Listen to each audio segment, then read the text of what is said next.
Bonjour et bienvenue dans l'émission Les réalisations de Fachi, une émission au cœur des actions et réalisations du chef de l'État, Félix-Antoine Tshisekedi Tshilombo, concrétisée dans toute la République démocratique du Congo par des initiatives privées et publiques. Dans quelques instants, nous arrivons à Mbuji-Mayi pour vous montrer les concrétisations de la vision du chef de l'État à Mbuji-Mayi. On souhaite un excellent séjour à Mbuji-Mayi et vous dis à très bientôt sur nos lignes. Encore une fois, merci et au revoir.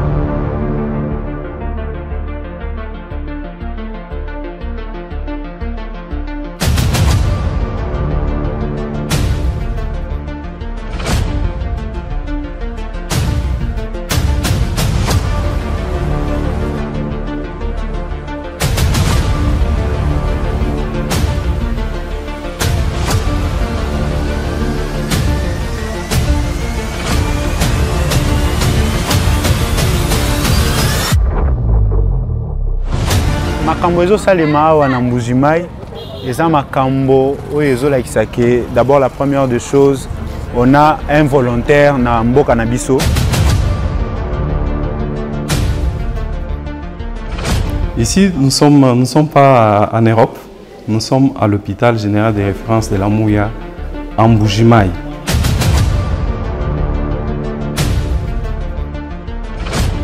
Le travail que je suis en train de faire était pourvu seulement pour les hommes, les cantonniers, tout ça.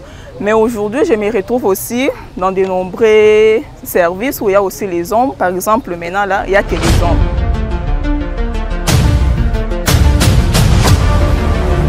Mbuji-Mayi, jusqu'il y a 3-4 ans, était une ville, si je peux dire, désespérée. Une ville qui semblait sans perspective d'avenir. Alors cette université entre dans cette dynamique-là, une ville qui est en train de renaître grâce au travail du chef de l'État et du gouvernement.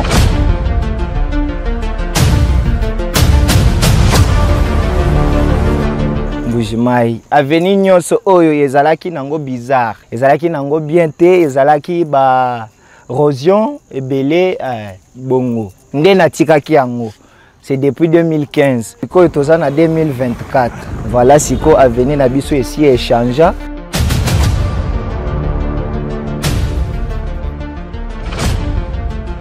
Moi, en tant que résidente de la ville de Mbuji-Mayi, je sais qu'il n'y avait plus de routes praticables. Toutes les routes étaient vraiment impraticables et nous avons remarqué que la voirie urbaine de Mbuji-Mayi a vraiment revêtu totalement d'une nouvelle robe.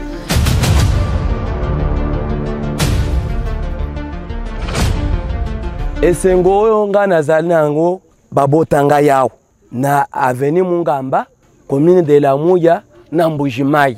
Depuis tobotami eloko boyi tomoni yango te. Bana mike bamoni kodron, bamoni minda oyo nyonso kaka pona Fachi.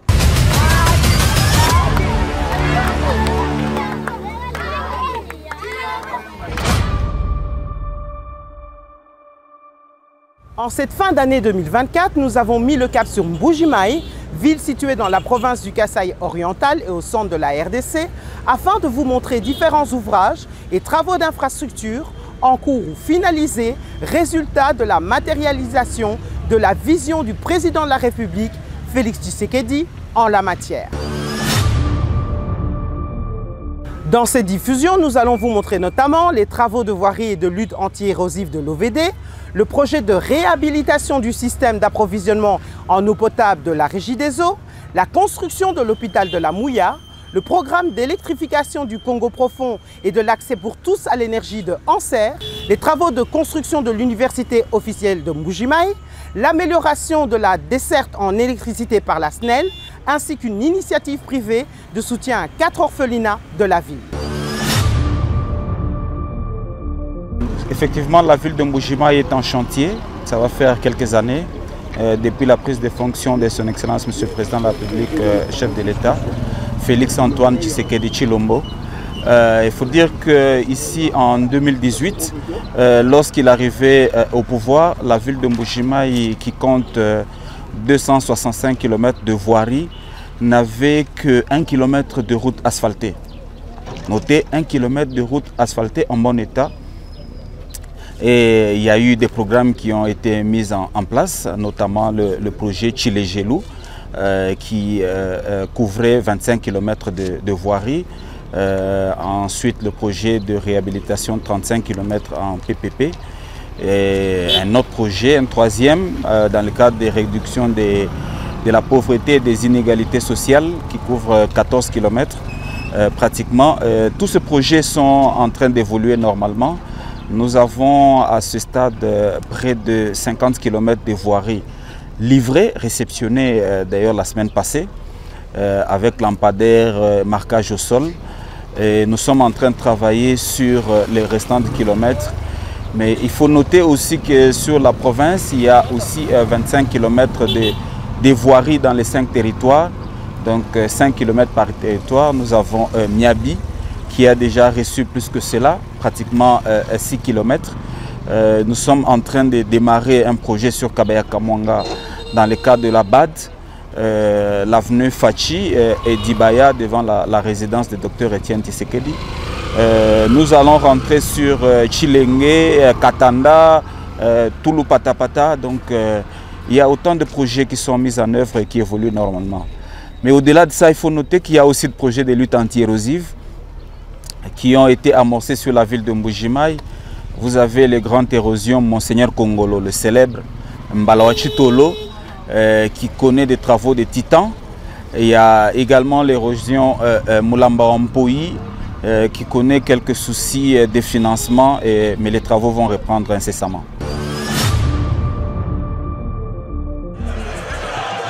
Long de 280 km, l'axe routier Mbuji-Mayi-Kabinda-Mbanga sur la route nationale numéro 2 va connaître des travaux de bitumage. Il s'agit de la première phase de grands travaux de modernisation de la nationale numéro 2 lancés ce samedi 28 décembre 2024 par le président de la République Félix-Antoine Tshisekedi Tshilombo au cours de sa visite d'itinérance en Mbuji-Mayi. Les travaux de bitumage de la nationale numéro 2 sur les tronçons Mbuji-Mayi-Kabinda-Mbanga seront réalisés dans le cadre du projet d'appui à la connectivité et au transport financé par le gouvernement avec le concours de la Banque mondiale. Ce projet du ministère des ITPR a pour objectif d'assurer la connectivité pérenne entre la partie centre du pays et la région est à travers les bitumages des tronçons routiers Mbuji-Mayi, Kabinda, Kasongo, Bukavu et Kanyabayonga, Butembo sur une longueur totale de 1180 km pour un coût global de 1,5 milliard de dollars américains. Je suis docteur Franck Mvumbi, radiologue. Ici à la Mouya, nous avons apporté du matériel qui sont à la pointe de la technologie, du matériel neuf. Et la radiologie, comme vous le savez, permet maintenant d'affiner les diagnostics en médecine. Les appareils que nous avons l'appareil de mammographie. Alors la mammographie permet de dépister très tôt les cancers des seins chez les dames. L'autre appareil que nous avons, c'est le scanner. C'est un scanner de 64 barrettes avec possibilité de faire de l'interventionnel, c'est-à-dire pendant que le malade est dans la machine, on peut poser certains gestes au niveau du cœur ou sur d'autres organes. C'est un scanner très performant. C'est, je crois, le premier scanner de cette capacité que nous avons en République démocratique du Congo. Nous avons l'appareil de radiographie standard numérique qui permet de faire la télémédecine avec possibilité d'envoyer des images à d'autres médecins qui ne sont pas sur place pour les interprétations. Nous avons également un appareil de radiographie avec Doppler qui permet de poser des diagnostics de tissus beaucoup plus au niveau abdominal et aussi l'étude des vaisseaux par l'échographie Doppler. Nous avons l'appareil de radiographie portatif qui permet de faire des examens sur les lits du patient sans déplacer le malade dans cette unité de radiologie diagnostique. C'est juste la technicienne qui prend l'appareil, qui va au chevet du malade et ça permet aussi de poser rapidement le diagnostic sans que le malade n'ait à se déplacer. Ce qui est à préciser, c'est que tous les appareils que nous avons ici et la technologie mise en place ici à l'hôpital de la Mouya permettent aux médecins qui ne sont pas sur place en Mbuji-Mayi d'avoir accès aux examens, de poser des diagnostics et surtout d'échanger, de collaborer avec d'autres médecins spécialistes dans des domaines variés. C'est l'occasion de dire merci au chef de l'État pour toutes ces infrastructures de radiologie mises pour les habitants de Mbuji-Mayi et de l'espace Kasaï en général. Je suis Dr Elaous, chirurgien urologue formé au Maroc et j'ai terminé ma formation en France. Et nous sommes ici dans un bloc opératoire qui a été entièrement aménagé pour accueillir et opérer les patients qui ont de l'adénome de prostate avec une indication chirurgicale. D'accord, d'abord moi je suis africain et donc toute collaboration sud-sud m'intéresse.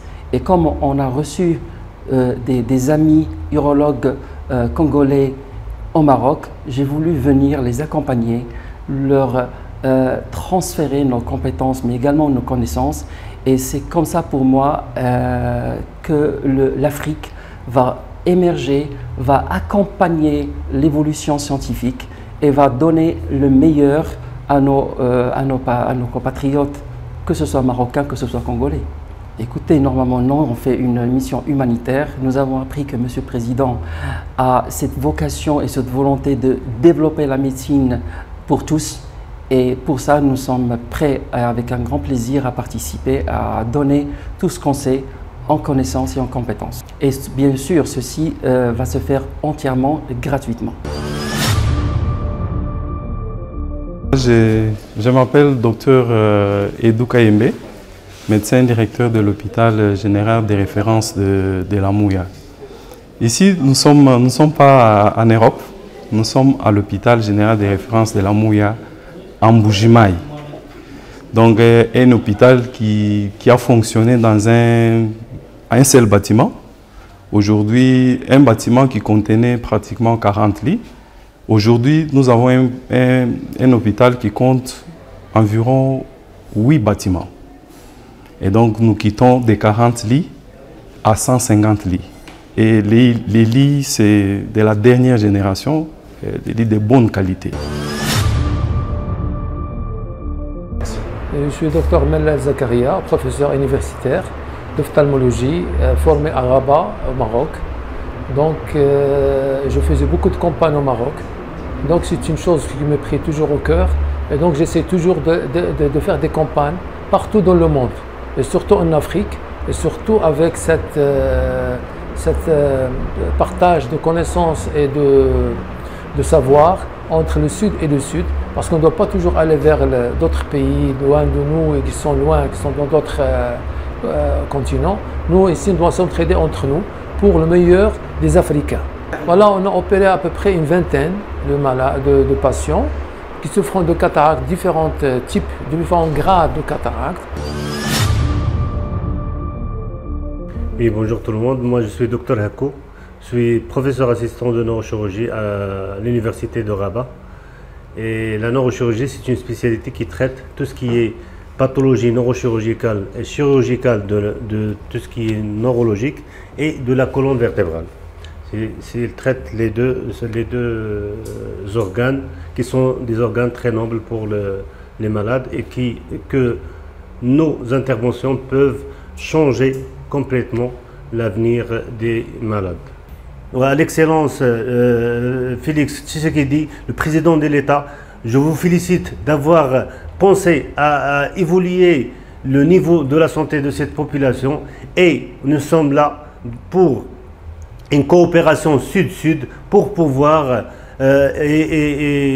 former les gens, pouvoir traiter les gens et pouvoir faire des gestes humanitaires pour cette population on est tous des Africains, on est tous dans l'Afrique et on est tous pour servir l'Afrique et pour que l'Afrique soit vraiment indépendante. Et merci.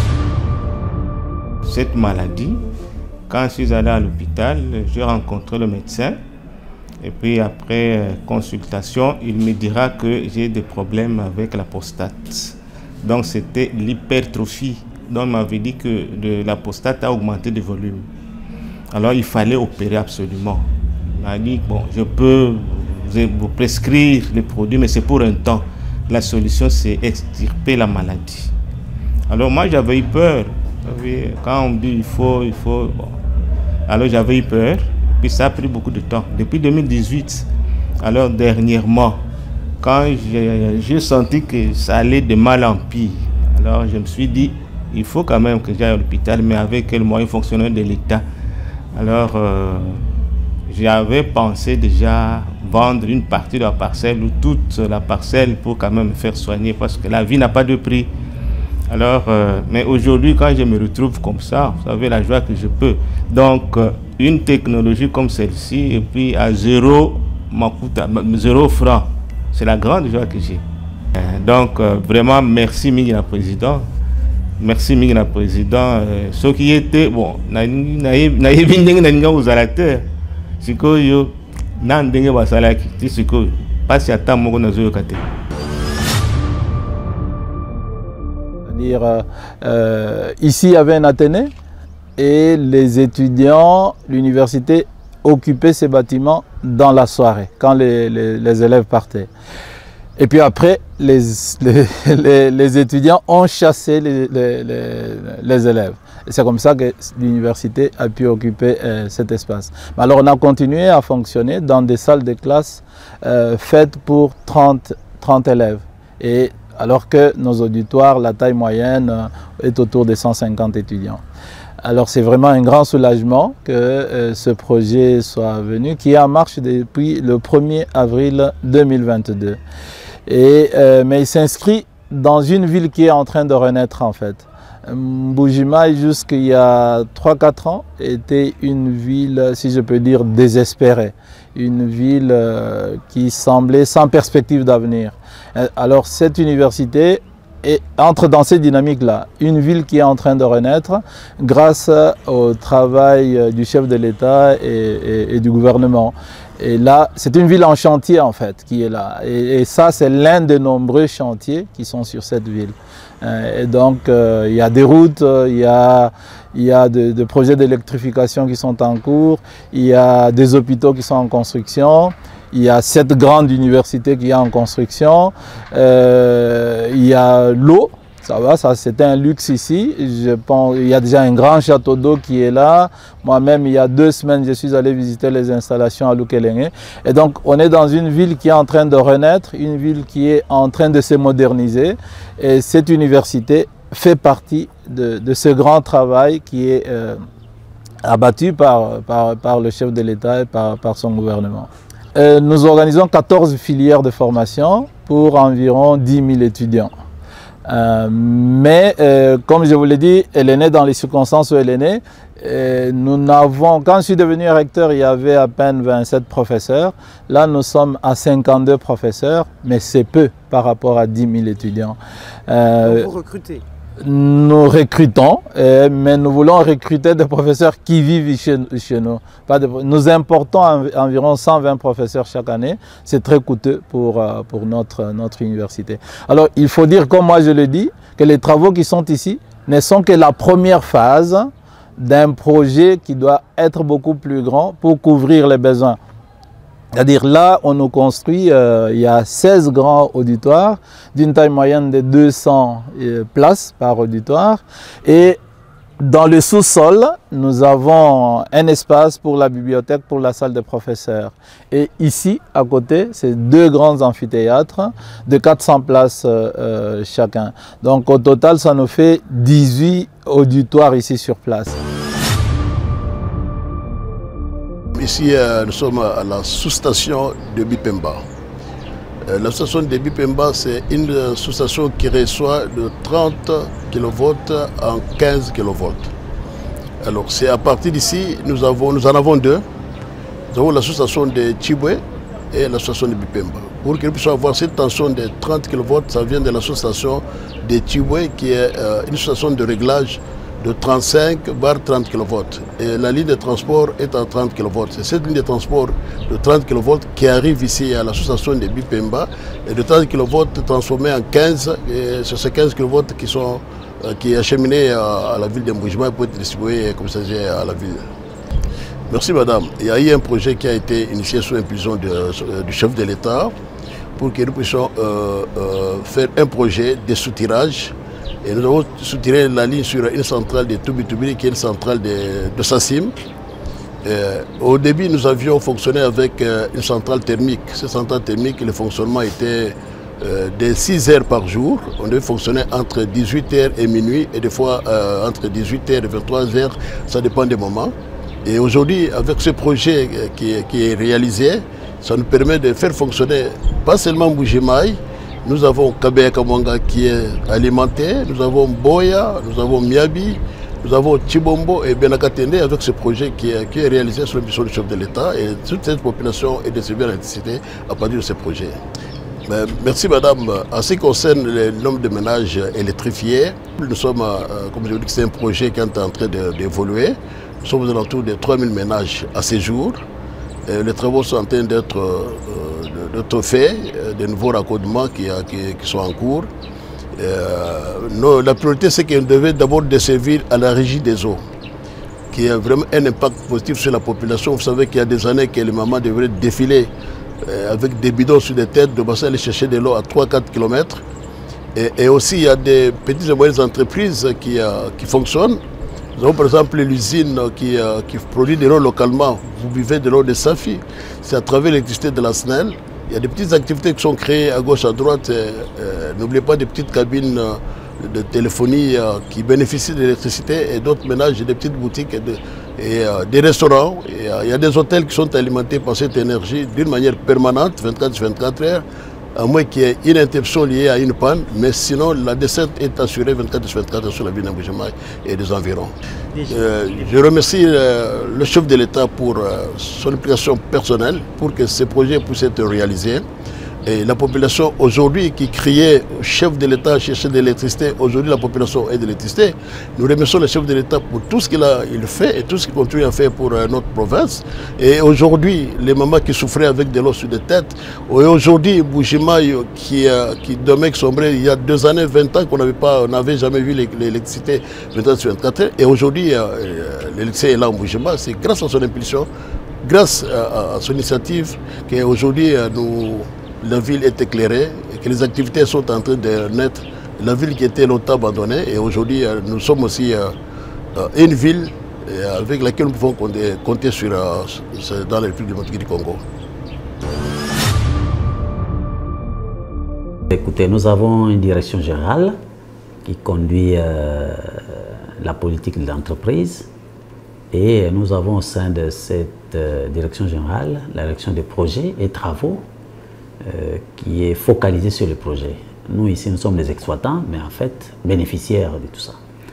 Mais avant tout cela, il faut d'abord la volonté du chef de l'État et de son gouvernement pour obtenir des financements, soit nationaux ou de la part des partenaires.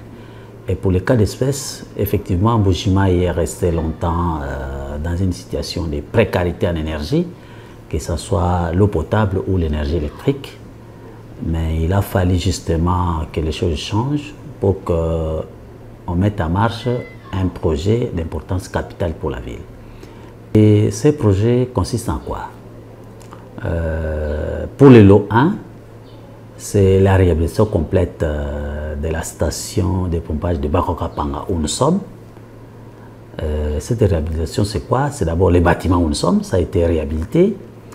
C'est la réhabilitation de notre réservoir circulaire de 1600 m3. C'est la construction de 2 châteaux d'eau que vous avez vu en entrant. Ces châteaux d'eau, c'est 1420 m3 x 2, c'est relevé à 13 mètres, pour alimenter ce que nous appelons la zone d'influence de Bakwakapanga, c'est-à-dire spécialement les communes de Dibindi, les communes de Mouya où nous sommes, une très grande partie, et la commune de Dioulou, une petite partie vers Tchikila. Et ce projet, c'est aussi la construction d'une station de dosage en produits chimiques. Vous savez que nous exploitons une eau souterraine par la source de l'Ukelenge.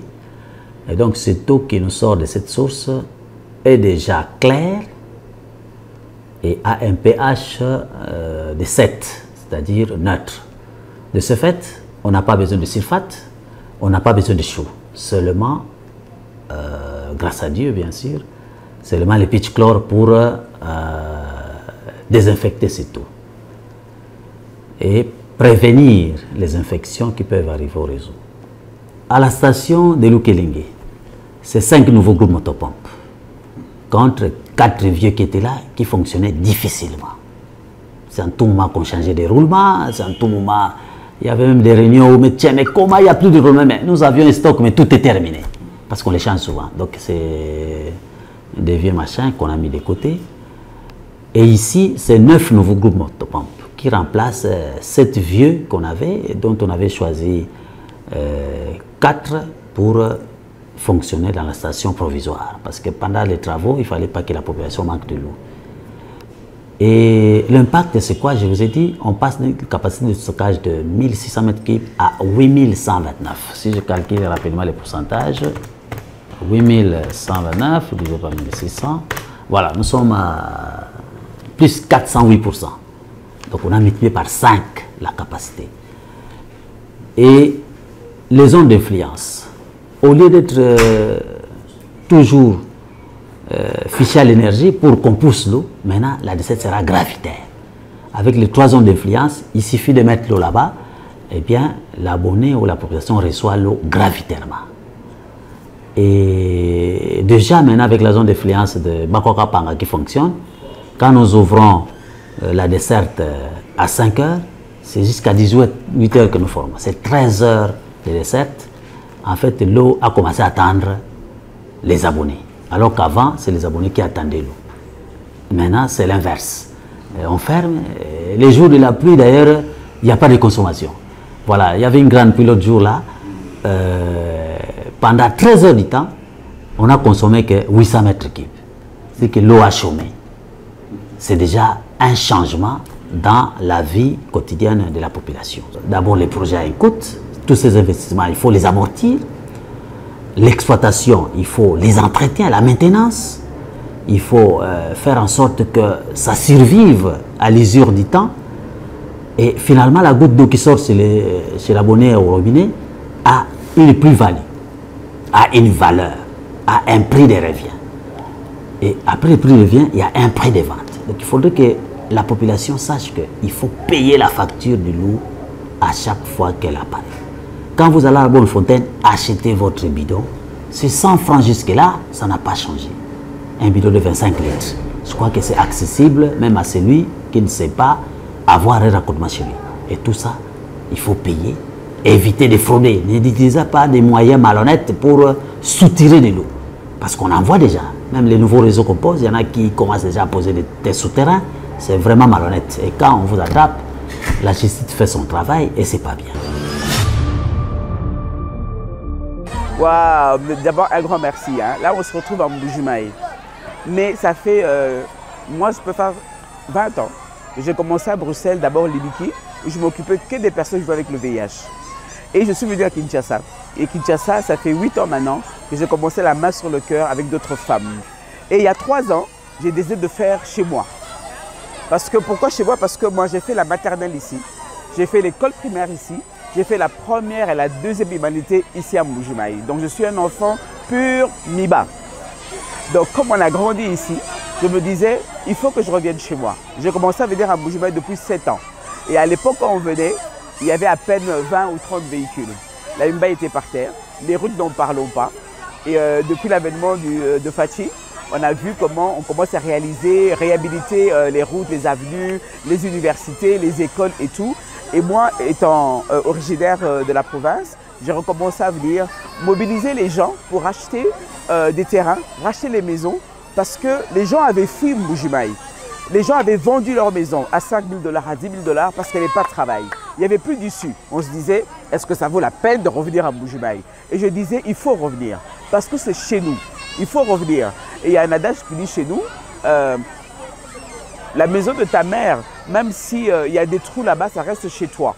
Tu ne vas pas minimiser chez toi. Et moi, je ne vais pas minimiser chez nous. J'étais fier de revenir après plus de 20 ans, filmer, voir des hôtels, voir des gens. Et on a recommencé petit à petit. C'est vrai qu'on n'a pas encore tout, mais de 0, nous sommes déjà arrivés à 5. Et pour nous, c'est énorme. Et il y a 3 ans, quand je suis revenu, j'ai dit, j'aimerais offrir le repas de Noël. Et j'avais choisi 2, 3, 4 orphelinats. Et on a préparé, mais je me disais que ce n'était pas assez. Et j'avais fait des petits directs. Et le chef de l'État avait vu. Et cette année, il m'a dit, j'aimerais que tu le fasses encore. Et j'aimerais que tu le fasses bien. J'ai dit, chef, vraiment, moi je suis touché de voir que il ne le fait pas parce que j'ai un poste. Non, je n'ai pas de poste. Et je ne cherche pas. Mais je crois qu'avec le cœur de père qu'il a, parce qu'il a été à l'école ici, parce qu'il connaît la ville de Mbuji-Mayi, lorsque papa Étienne avait été renvoyé ici à l'époque du maréchal, et il a gardé ce souvenir d'une province qui était bon vivre. Et je crois que chaque fois qu'il vient, il demande chaque fois, est-ce qu'on a fait telle route? Et moi, je suis en train de dire, chef, balabala wana basalité. Vous voyez, je fais toujours mon petit commentaire. Et lorsqu'il avait vu les images, il m'a dit, je veux soutenir, je veux que tu aies en mission, je veux que tu fasses mieux. Alors le mieux que j'ai fait cette fois-ci, j'ai choisi 4 orphelinats. Je me suis dit, les 4 que j'ai choisis, je ne connais pas les sœurs en question, je ne les connais pas personnellement. Je me suis dit, je veux voir qu'est-ce qui les manque exactement. Donner le repas, c'est bien, parce qu'après on va partir. Mais qu'est-ce qui va rester? Là où nous sommes aujourd'hui, Saint-Joseph, créé en 62, ils n'ont jamais eu d'électricité. Je suis venu avec le directeur SNEL Mbuji-Mayi, on a regardé, on a mis de l'électricité. Et ça, c'est la vision du chef de l'État. Ils n'avaient pas de l'eau potable. On puisait de l'eau, ils avaient des réserves d'eau de pluie. Donc ils ont envoyé des gens pour aller acheter de l'eau, pour remplir les citernes. On a demandé à la Régie des eaux. Le DG de la Régie des eaux depuis Kinshasa a ordonné au directeur de Mbuji-Mayi. L'équipe est venue. Maintenant, ils ont une citerne de réserve en plus de ce qu'ils avaient. Et en plus, ils ont de l'eau potable qui vient au robinet. Et ça, c'est grâce au chef de l'État. Moi, je lui dis un grand merci parce que c'est quelque chose de privé que je faisais. Et il a beaucoup apprécié. Et en dehors de ça, dans chaque orphelinat, on a amené des mousses. Parce que les enfants dorment vraiment au sol. On a amené des mousses, on a amené des seaux, on a amené des assiettes, des couverts, des couvertures aussi. Parce qu'on s'est dit, ils ont mangé, c'est bien, ils ont l'eau, ils ont l'électricité, c'est bien. Mais qu'ils ne dorment plus par terre, mais qu'ils dorment sur des mousses. Par rapport au nombre d'enfants, ils ont reçu des mousses. Par rapport au nombre d'enfants, ils ont reçu des seaux d'eau. Au moins, ils ont l'eau de réserve. Au moins, avec ça, je crois que... Et on va continuer, hein, parce qu'on crée des petites activités qui vont générer des revenus pour que quand je reviendrai dans 3 mois, dans 4 mois, qu'on puisse voir que réellement, il y a une activité.